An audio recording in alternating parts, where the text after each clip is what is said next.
Hello and welcome back to the Simplifiers podcast. I am so thrilled that you are here today with us. Now, you know that we take topics in business or in life and simplify them. And we love to talk to super smart men and women all over the world, just like my guest today. I would like to introduce to you Brodie Welch, LAC, MSOM. Now, Brodie Welch is a licensed acupuncturist, board-certified herbalist, Chinese medicine expert, and a holistic health coach. She's also a self-care strategist. She's the founder of Life in Balance Acupuncture in Oregon, where she's been treating patients since 2003. Brodie helps caring, high-achieving women put themselves on their own to-do list so they can trade stress and burnout for energy, joy, and vibrant health.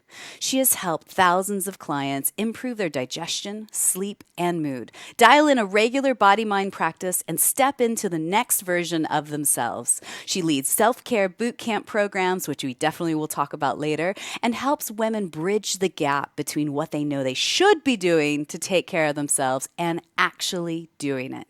She's also the creator and host of A Healthy Curiosity, the podcast that explores what it takes to be well in a busy world. Today, I'd like to welcome to the Simplifiers podcast, Brodie Welch. Hello. Thanks so much for having me, Mary. It's great to be here. Oh, I'm so thrilled to have you on board because there are things that I want to talk about today that I feel like there are terms and things that I hear my girlfriends talk about, but sometimes I just sort of go, but I don't actually know what they're talking about. And so here's what I want to dive into. You are an expert in Chinese medicine and Ayurveda. Now, I want to know what have you learned from Chinese medicine and Ayurveda that really can truly help high achievers like me thrive? Well, the first thing that I'd like to sort of initiate you into this mindset of thinking of yourself from a Chinese medicine perspective is that both Chinese medicine and Ayurveda are these complete systems of healthcare that define the world around us and the world inside our bodies as this dynamic field of energy. So you're not a sack of meat. You're a living field of energy. That's where we're going to start, because a lot more becomes possible when you get that, oh, right, I can look at my body from kind of the Newtonian physics world of, like I'm a bunch of stuff crashing around, or I'm a machine. And if something goes wrong, I replace a part, sub it out, and I'm all good. Yeah. Or the idea that the body is this ecosystem, that every choice that we make, every thought that we think, everything that we put into our bodies, everything that we do with our bodies helps us navigate this dynamic balance between yin and yang energies. And so basically that we can think about energy, qi, as it's called in Chinese medicine, or prana, as it would be called in yoga or Ayurveda, that there is it's like we know from Einstein, like E equals MC squared, matter and energy are the same thing. They're constantly transforming into one another all the time. So really you can think of qi as like matter on the verge of becoming energy, energy on the verge of becoming matter. And so just seeing yourself as this dynamic ecosystem where you have actually a lot of leverage about how you end up feeling in the world, that the things that you do every day are more important than what any practitioner can do for you in any office visit of any kind, I would say. Like, I mean, unless you need like life-saving surgery and you need to be in the ER, it's like otherwise it's like pretty much everything else that we should be concerned about in terms of our health, our productivity. And of course, those two are connected because we're not machines, right? Yeah. Like and treating ourselves like we are means that we're going to run ourselves into the ground. So maybe we should back up and say, first and foremost, define what is Ayurveda? What is that? Break it down in simple terms. Okay, so Ayurveda is the traditional medicine of India, just as Chinese medicine is the traditional medicine of China. Okay. And both have been on the planet continuously practiced for estimates go back to about 5,000 years. Wow. In Chinese medical school, our oldest textbook that we actually still use, the Yellow Emperor's Classic of Internal Medicine, written 200 BCE. Wow.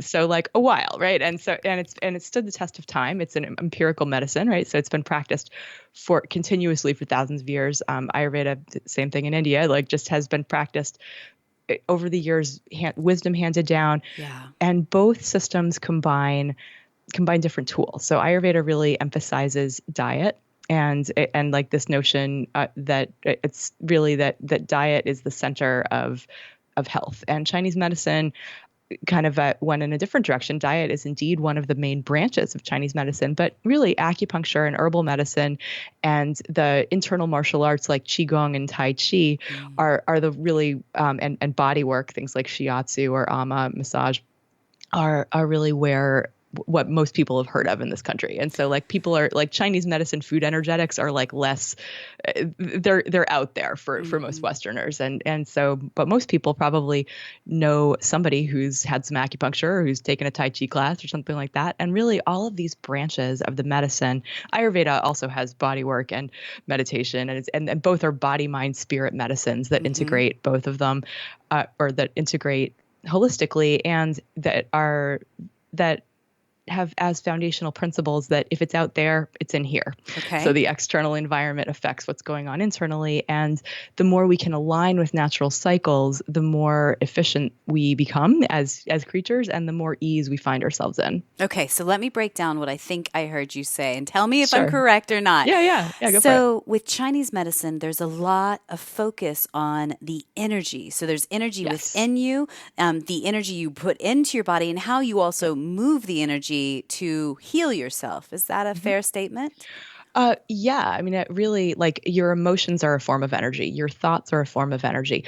The idea that we are dynamic fields of energy means we're mostly empty space, right? Identifying with ourselves on the molecular level or the atomic level, right? Where we're mainly empty space with little bits of matter. And so if you can think about yourself like that, there's no separation between you and your environment, the people around you, what comes into your world, because it's really all of it becomes your energy, and certainly what you take into your body. Obviously, you're not what you eat, but you're what you digest. So those turns notions, into more energy, right? Yes, exactly. Energy comes from the air that we breathe, the food that we eat, and the positive digestion of our life experience. So the positive digestion of your life experience, again, is not just literally digesting food, but digesting what happens to you in life, or how you react to certain situations, both good and bad. Right? Absolutely. Yes. Like just, is it working for you? So if you are that in the common vernacular, oh yeah, that was so draining, or, like that, oh yeah, that person just sapped my energy. It's like, that's quite literal in Chinese medicine, that the way that we affect each other like this, and recognizing what we need to do to recharge. And, I think that's interesting. Just what you just simply said there is something that kind of rings in me and go, well, wait a second. Do I slow down enough to even ask myself that question? Is this working for me? I think sometimes high achievers, busy people, we just go, right? We don't stop and reflect and take that audit in our life. Well, and where's the incentive to do that when our whole society praises and really fetishizes productivity and speed? And this really gets into like what I call yang addiction. So this idea that yin and yang, right? So probably people can visualize that image of the swirly black and white shapes with one little bit of black in the white and one bit of white in the black, right? So the black is the yin part, the white is the yang part. And what this is basically a model of the universe, right? So yin and yang are these dynamic oppositional forces that keep each other in balance, and they can't exist without each other, right? You can't have up without down. You can't have black without white. You can't have hot without cold. This is the world of duality, right? Like everything in our phenomenal world operates like this. And in our bodies, it's the same thing. So if we think about yin and yang as it relates to human beings, that like we can think of like the physical stuff of who we are as our yin, and the processes of who we are, like from our thoughts to our metabolism to just all the doings, is our yang. And in our society, we prioritize the doing over the being like crazy, right? That, and so, busyness is this badge of honor. And most of us have no problem like, oh, I have to pee, I'm going to go do that. Or like, oh, I'm thirsty, I'm going to have a drink of water. Oh, I'm hungry, I'm going to eat. But like when I'm tired, power through, take some coffee, like just really chin override. Yeah, exactly. Because because we just frankly do not honor our yin. Or if we think about what we want to achieve, it becomes really tempting to blow off things like meditation or working out or sleep or the things that make life worth living in service of getting more done. And really that the paradox of yin and yang is that we actually need to honor our yin. We need to do less in order to get more done. And that can feel like I myself, total yang addict. I will call myself out on this. When I am excited about something and I want to get it done, I have a lot naturally. This is the other thing that Ayurveda and Chinese medicine have in common, the notion of the constitution, that we all kind of have inborn strengths that we, some of which are physical, like the iron stomach or that person who never gets sick or whatever, versus the person who just naturally always has, maybe they were born with a particular condition, or maybe that's just their tendency to have weak lungs or to have they're constantly, they have a nervous bladder, or that, we have these tendencies. We have a place where our roof leaks when it rains, and we have places where we are naturally strong. And that's what we call our constitution. And so in Chinese medicine, our constitution, we think about whether somebody is more yin or more yang in general. And we think about whether somebody has elements of nature represented within us. And so I have a lot of yang energy. I have a lot of upward, outward, teaching, leading, yes, I'm a healer, but I'm much more a teacher. I'm much more about empowering people to take care of themselves and all that. And so for me, it's if that's my natural tendency, this upward, outward, driving, striving, pushing, always learning, always growing, always doing something new, I can exhaust myself. Yeah. Unless so a lot of times high achievers are a particular risk for biting that hook of yang addiction and really making it so, and sometimes we have to look deeper as to what is really driving us. Is it passion? Is it what we're excited about? Or is it fear that we're not enough? Is it fear, that is it what is usually for most people gets into an identity issue. Right. Where they need outside validation from others, I go, go, go, go, go. Look how busy I am. I'm doing it. Right. And is it enough? Yeah. Do you accept me? Yeah, exactly. And even beyond that, just whatever survival strategy we may have thought we needed to navigate the world that we grew up in, whether that was a home environment that was chaotic or whether that was school or just whatever it was that we as kids took on as our social mask, right? That is likely outdated. That likely needs to go away in order for us to really be who we are at our core. Truly. And that's really fundamental. In Chinese medicine, this notion of qi, everything alive, everything that qi is this dynamic thing. And so when it stagnates, which it will when we're under stress, that's basically what stress is, right? The nervous system goes into fight or flight mode. We tighten up, we stop digesting our food, we start digesting ourselves. We put all the long-term construction projects on hold, whether that's, repairing our tissue or enabling us to have easy menstrual cycles or be fertile and all that, or to even sleep. Stress stagnates the qi. And our sense of who we are stagnates our qi, right? Because we're not just these caricatures of ourselves. We're not just our social mask. And we think sometimes, well, I have all this stuff I have to do.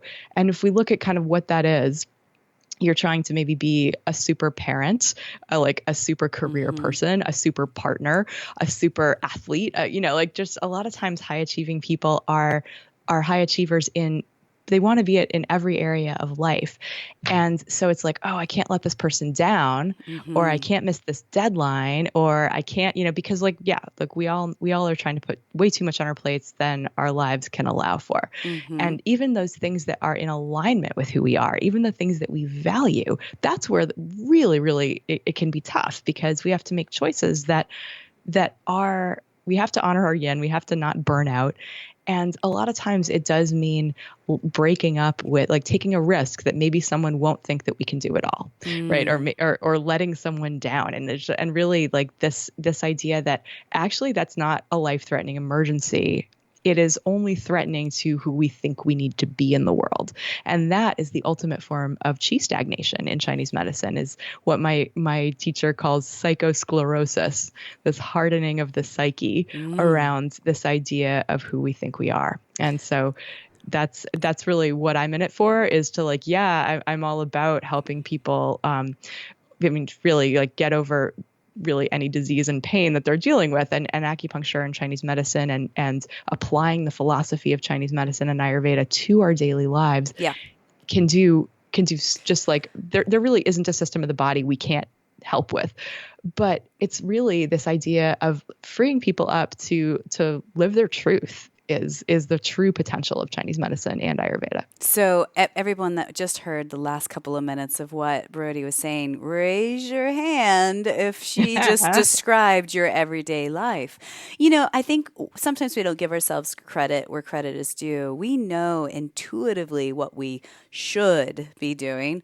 And I like to say, try, like, you can't follow the shoulds because then you'll just should all over yourself. Like, so, we know what we should be doing, but you're absolutely right. There is a tendency for us to be superhuman people, and we talk a lot about being undercover superheroes here at the Simplifiers, but it's also done in a way where we talk about like, no, it's okay. You don't have, there's not some, badge of honor that you get because you're so busy, or you have to be superly perfect. I mean, I think that there's a lot of truth in what you said. I'd also like to touch on something that you did mention that I think is really critically important. I'm a parent. I have two kids under the age of 9. And you think about the patterns and the stories that we are told as children that become what we believe is true and sets the pattern for, their lives onward. And I think about sticker charts. Like, oh, look how busy I am. I've done all these things. I've got all these stickers. Woohoo, I've achieved the, blah, blah, blah, blah, blah. Are we doing a disservice to our children by rewarding them for doing? Is there maybe something we could be doing to reward them, or not reward, but maybe acknowledge them when they're just simply being? Thoughts? Absolutely. I think I became a step parent. I married a widower, and I just instantly had an 8-year-old and a 12-year-old a few years ago. Wow. And yeah, so it was like, and I had at the time I was getting online courses together and online programs, and I was busy in my clinic, and it's super important for me to walk my talk. And as a high achiever, I was looking at what I was role modeling for my Insta kids, and just thinking like, wow, is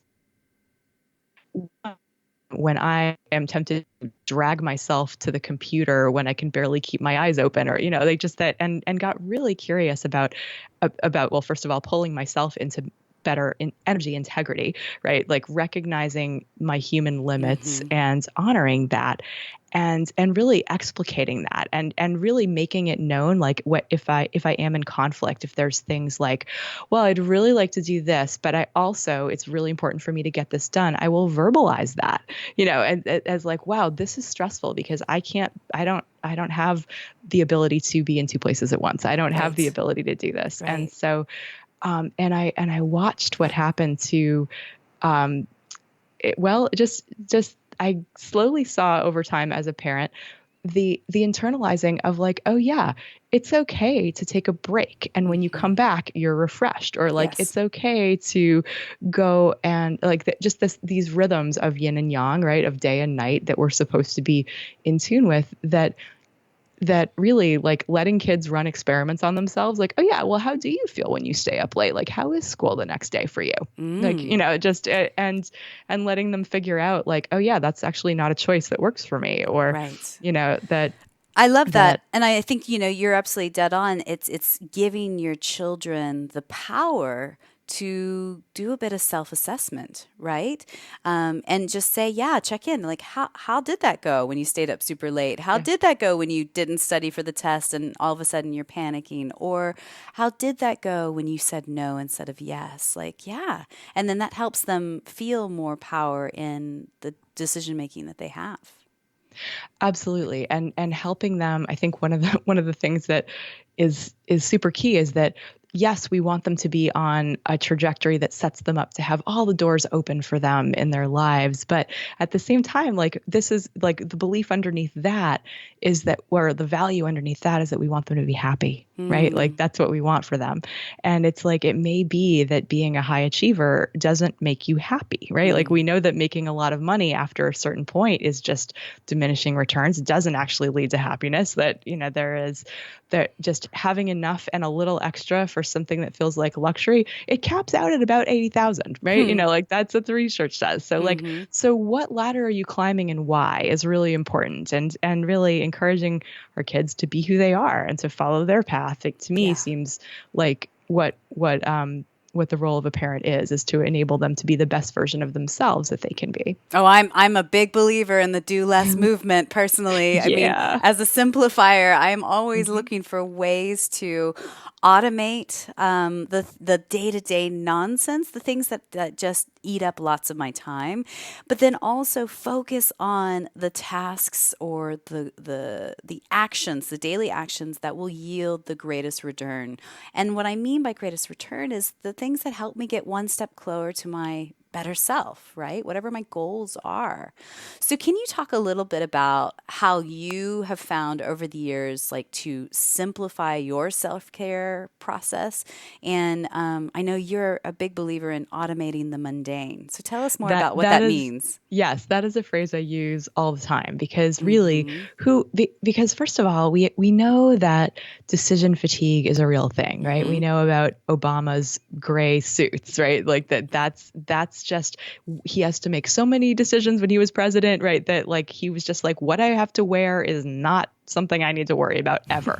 So that whole, like, where am I going to meditate today? Might I meditate today? Do I need, like, this back and forth that we have with ourselves about, like, am I going to go work out? Am I not going to go work out? What I could, just all of that is exhausting. So if we can have a rock solid routine where all that stuff happens automatically without us thinking about it, then we free up so much energy for giving our gifts to the world and being present for the people that we love. And so, and really, this idea that we belong at the top of our to-do list is something that people are like, oh yeah, I totally get that. It makes sense intellectually. But then you're in it, right? You're doing your work. You get caught. It's really, really easy to just, oh, I just need to do one more thing. And pretty soon hours have gone by. Your good intentions are out the window. Yep. And so it's really like that mindset is critical. And because we live in this culture that rewards the busy and the doing and the speed and the faster and the what it looks like instead of what it feels like and all that, good luck changing your mindset unless you're around people who also have that mindset, right? Yeah. Like, our beliefs are collective. Our energy is not self-contained, right? We're exchanging it all the time with everybody in our environment. So keeping good company with people who can help us reach our own potential and who are also on a growth path, I find pivotal. And that women who are able to, I mainly work with women. This is of course true for men, but that women who are able to, I also see self-care as a feminist issue because there's more pressure on women to do more in all dimensions of life, and to have to work harder in order get the same rewards. But that's a different soapbox tangent than today. But the idea that if we can start our day at the top of our to-do list, our likelihood of staying there goes way up. Yep. So actually, one of the members of one of my programs coins this term, mornings are mine.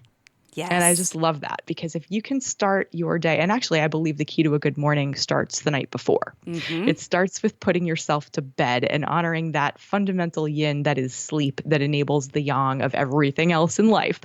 And so that requires, first of all, enabling good restful sleep, which a lot of people struggle with sleep because their nervous system is in this fight or flight mode more often, which depletes the yin, right? That which enables us to get restful and quiet and settled and calm is yin, right? Yin is heavy. It is dark. It is nighttime. It is all that. And so if we're spending too much time in yang mode, we actually do burn up our yin. We deplete it. And that's can be a reason why people can't sleep. So getting to bed early, managing stress, starting your day in alignment with your deepest values, just a brief check-in of what that is, self-massage, moving your body, meditation, and then nourishing yourself, like having all of that happen in an hour before you start your day is the difference between a day where you're going to be clear and productive and a day where you're going to be scattered and disperse your energy. The morning is mine. I love that.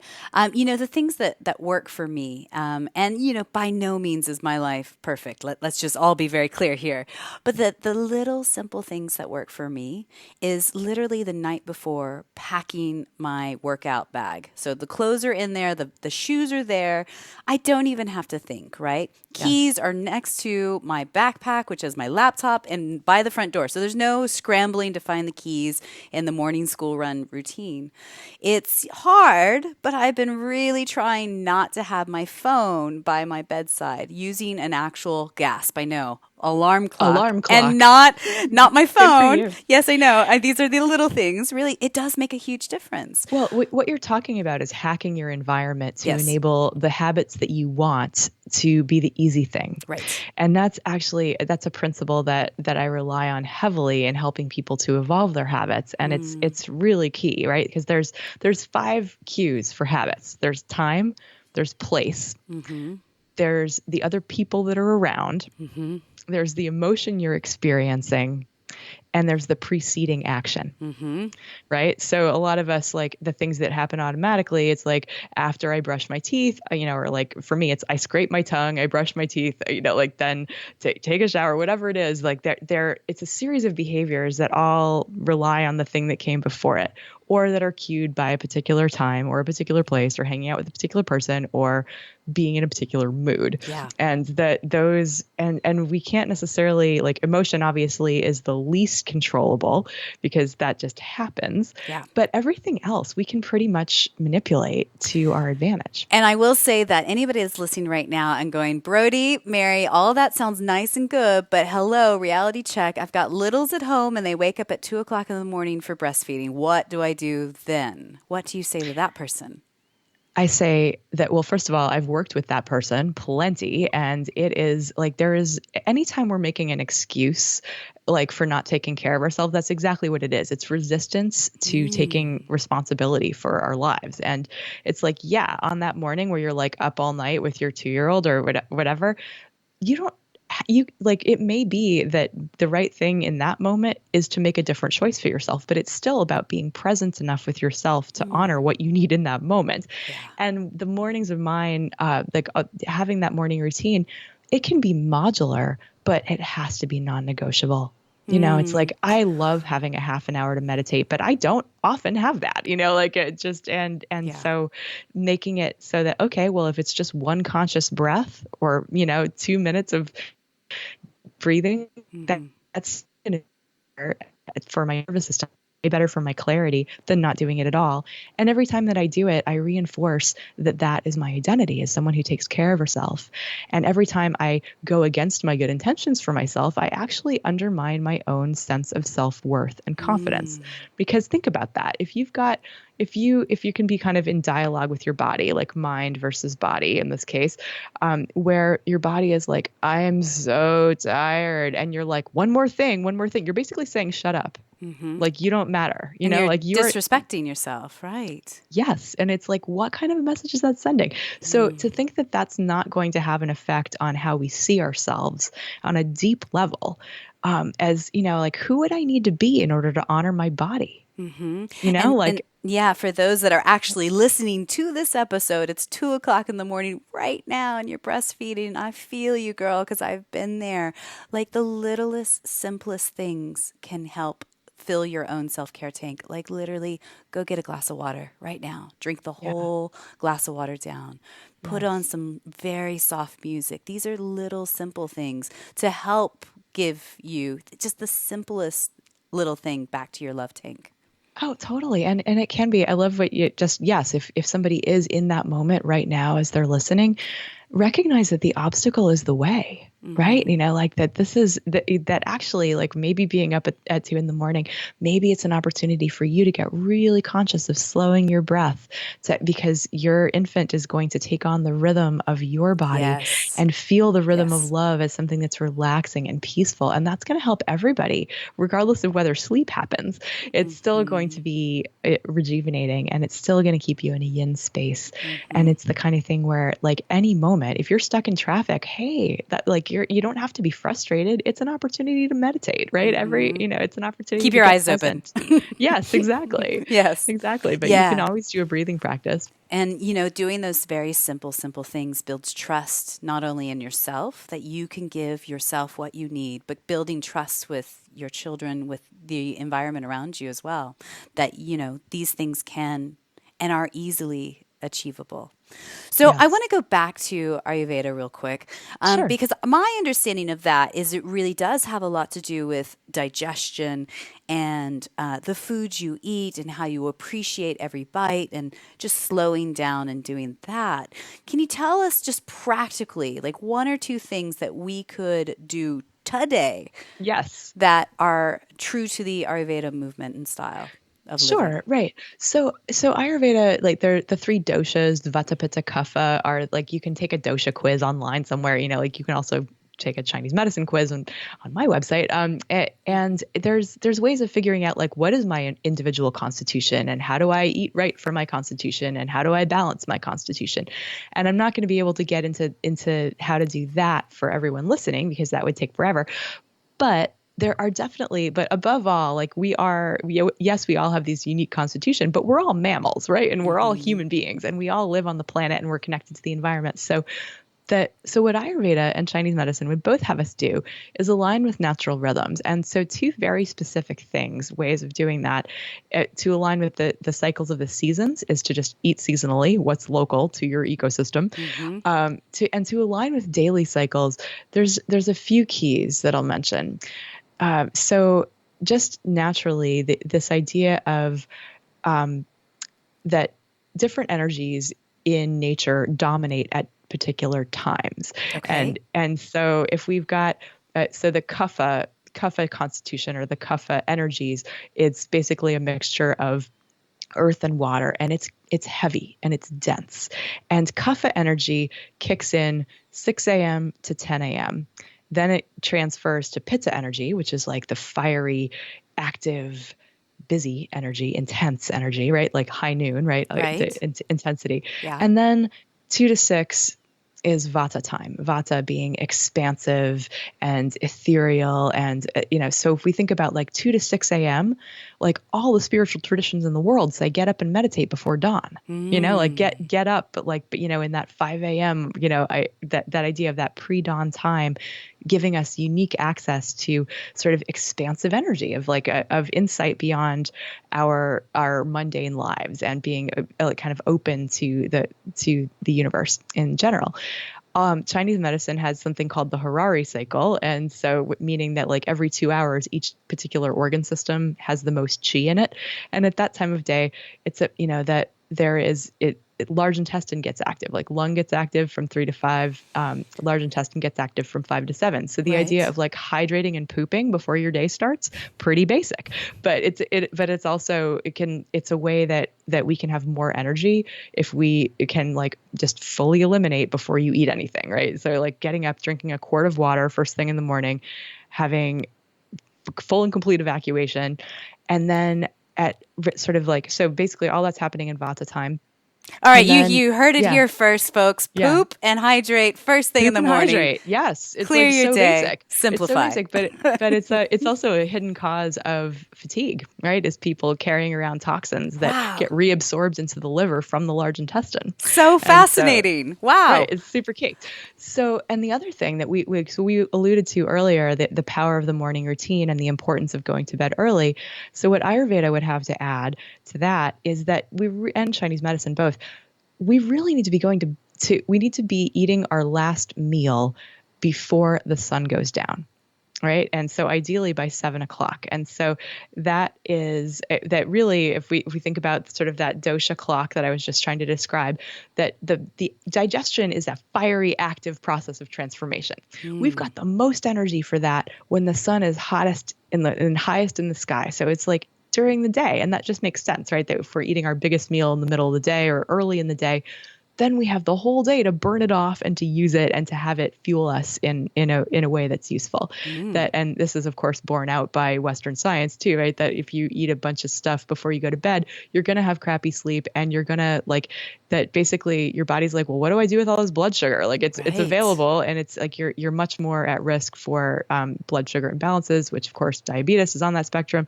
So in terms of like how you can lose weight without changing your diet, like the simplest thing is going to be to enable a 13-hour fast between breakfast and dinner, having your last meal of the day before 7 p.m. Wow, so interesting. And in Chinese medicine, like we totally echo that in the sense that the digestive system has most of its qi between 7 and 11 a.m., which means it has the least amount of qi between 7 and 11 p.m. So again, Ayurveda and Chinese medicine, two different cultures, different systems, but both saying the same thing, which is like, hey, eat eat your biggest meal of the day at either breakfast or lunch or somewhere in there. Yeah. And eat your last meal of the day before the sun goes down. And that's going to enable you to have that 3 hours before dinner and sleep that you need to digest so that you're not digesting while you're asleep. And then it enables the liver gallbladder, which is the cleanup crew, to detox your body in the middle of the night. So if people are waking up and having like that midnight snack urge and they're eating, you're basically preventing the liver gallbladder from being able to clean, you know.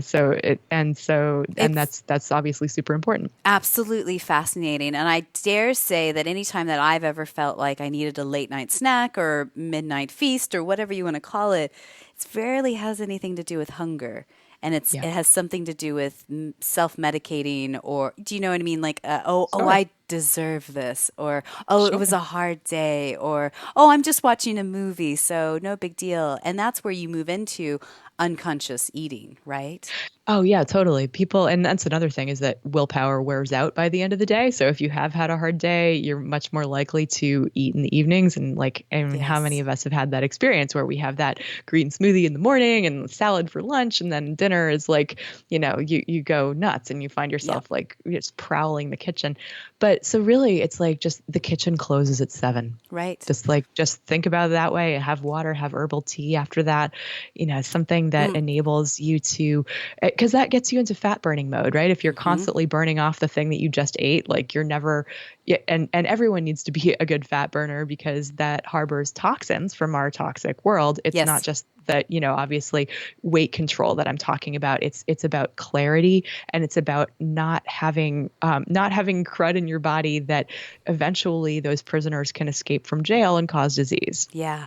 My friend Wendy, she's a very smart lady. She said, you know what I do to keep myself from eating late night after dinner? She brushes her teeth. I love it. So smart. What a smart girl. Like, I mean, and you know, all of a sudden you got mint in your mouth. You're like, I don't want to eat Cheetos or whatever. Ooh, that's gross. Like, it's as simple as that, my friends. Well, I feel like I could talk to you for days and days and days, but I have to wrap up. And these are the questions I ask every single guest that comes on to the Simplifiers podcast. First and foremost, Brodie, tell us, what are you reading these days? Either one great book or a blog, something that's really inspiring you or challenging you. What are you reading? Ooh, good question.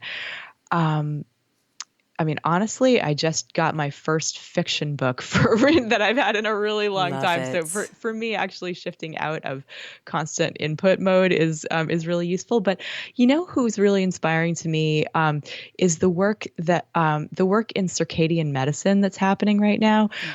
Dr. John Douillard, who's an Ayurvedic, he's kind of I think he's a chiropractor, but has been in the field of Ayurveda for a long time, has some fabulous articles about melatonin, not only helping us, we think of it as like this thing that enables us to go to sleep, but melatonin as really something that supports yin of all kinds, right? From breast cancer to bone health. So as someone, as a woman, you know, like I'm particularly interested in like, and we know that sleep is just the medicine for everything out there, including preventing dementia and Alzheimer's and allowing us to detoxify. I mean, it's so important on so many levels. And Yeah. it's like, so I'm very interested personally and professionally in the idea of that. And also melatonin, something that when you take it, it doesn't mess up your body's own production of it. So I'm really interested in circadian medicine. That's what won the Nobel Prize last year in 2017, was the researchers who discovered how our bodies sync up with natural cycles. And so I just think that whole field is fascinating. And then, So we'll put a link down yeah, in the show notes to sure. Dr. Douillard's articles, maybe one that Yeah, you think is really good for sure. people to read. So Great. tell us one person that you know personally in your circle that you think we should interview on the Simplifiers podcast, and why. Ooh, interesting question. Tara Gentili.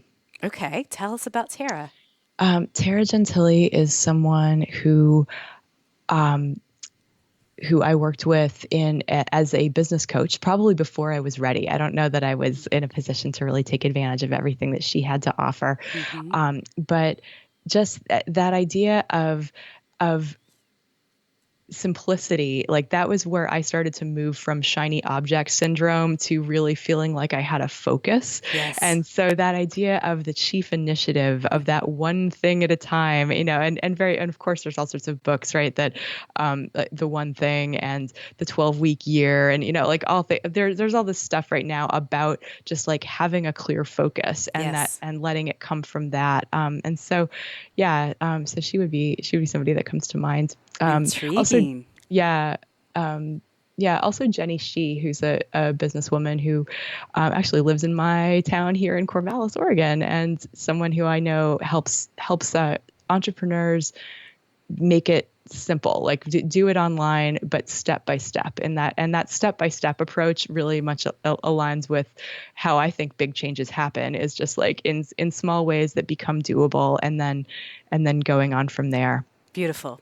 So gratitude and simplicity go hand in hand in my book. Tell me, what are you Yes. grateful for right now in your life? Oh, everything. I live in gratitude. I absolutely live in gratitude. I mean, I give gratitude before every meal, like I'll just put my hands over my food and feel the connection to the earth and to the plants and to the soil and to the farmers and the growers and anybody who was involved in preparing of it, to my family and who I get to share it with, to my patients and the clients that allow me to have income to eat, I mean, it just connects like out and out and out. But I think really, I'm so grateful that I get to do what I love. I mean, I just feel like having that freedom is incredible. And I think and really getting to do what I love. Of course, my health is, it's something that I've actually struggled quite a bit with. So when things are going well, I'm really aware that how much I appreciate it. Yeah, and I'm grateful to have you on the podcast today as well to talk about these things. So, what would you say is one superpower that you possess? I have I have a yin yang superpower, Mm-hmm. which is compassion and strategy. Mm-hmm. So I feel like one of the things that I've honed in my 17 years of working with people one-on-one is the ability to listen deeply and to connect with them where they're at. And then, and to like it with a real compassion and acceptance, Mm-hmm. but then not just letting them stay there, like that'd be like, okay, yes, this is where you are right now. And, how can we get you where you want to be? Yeah. And being able to figure out like what's going to have the most leverage in order to get that person there. And I do that by blending paradigms, right? So like that, and, so Chinese medicine, Ayurveda, behavioral science, neuroscience, modern research, all that stuff is super interesting to me. And all of it, I blend in my work. It's very cool. So we will put all the links down below and in the show notes. BrodieWelch.com is where we can find you online. Now, I know you do these 8-week self-care boot camps, and you've got your next round starting May 8th, correct? Yes, they're actually 11 weeks. But 11. Yeah, there are 11 weeks to level Excellent. up your life. Excellent. And really but really the model I'm moving towards more is supporting people for a whole year. So being able to do the program 3 times in a calendar year, because what I find is basically how this evolved was I would work with these really smart women motivated to make changes in their lives who had achieved so much in these different realms. But for whatever reason, we're stuck in these cycles of stress and overwhelm. And guess what? If you're stressed and overwhelmed, it's hard to make change. So, You're in the weeds. You can't see yeah. it. Yeah. Exactly. And it's the time when you do need support, and working with people every couple weeks or once a month, it was just not providing the right sort of container to support real transformation, which takes time, right? Yep. And we know that to change a habit, it's like, people estimate but just anywhere from like 90 to 180 days. It's like it takes a while to really get new things down. Yes. So the 11 weeks is long enough to recognize, like, okay, I want to get solid sleep. I want to drop 11 pounds in 11 weeks. I want to dial in a solid meditation practice. I want to start honoring my yin. I want to move more. I want there to be time for joy, whatever. So we basically focus on the super mundane. But what ends up happening is actually super interesting, is that like not only do people have better energy and are making better choices and feeling good about who they are, but all sorts of clarity opens up, and they learn and they learn about themselves. They see themselves through a new lens of Chinese medicine and Ayurveda. And there's all sorts of self-discovery and identity evolution that happens where people see themselves totally differently and who they could be. And so that is, and really like the reason that it evolved from this 11 weeks to this annual thing is because from when I ran the program last year, most of the people, like everybody, 100% success rate in terms of what people getting out of the program, what they wanted. But then life would happen and they would get back into the culture at large and things would fall away. And so so over half the participants jumped in for the fall round because they realized how much support it was really offering them. And then I was just thinking, like, okay, to really support people, to really change their lives, like, it's really, you need a year. And so that's the kind of thing. There is nothing that excites me more than watching people transform in these ways that they never thought possible because they never had the right kind of support, both from other people doing the same thing and also from an expert who's been showing people how to do this for all life. So that is level up your life. That's exciting. Now, don't forget, Brodie Welch also is the host of the podcast, A Healthy Curiosity, exploring what it takes to be well in a busy world. So make sure to search online, wherever you listen to your podcast, to check that out if you want to hear more from her. But where do you hang out the most online? Where's one place people can connect with you? I'd say Facebook. Okay. And that's facebook.com/Brodie Welch LAC. Is that correct? That is correct. A Healthy Curiosity also has a Facebook page. But yes, excellent.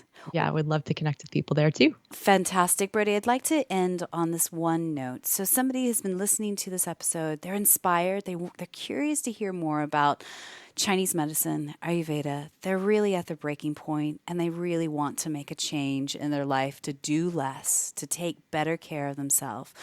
If you could whisper into their ear right now something encouraging, what would you say to her?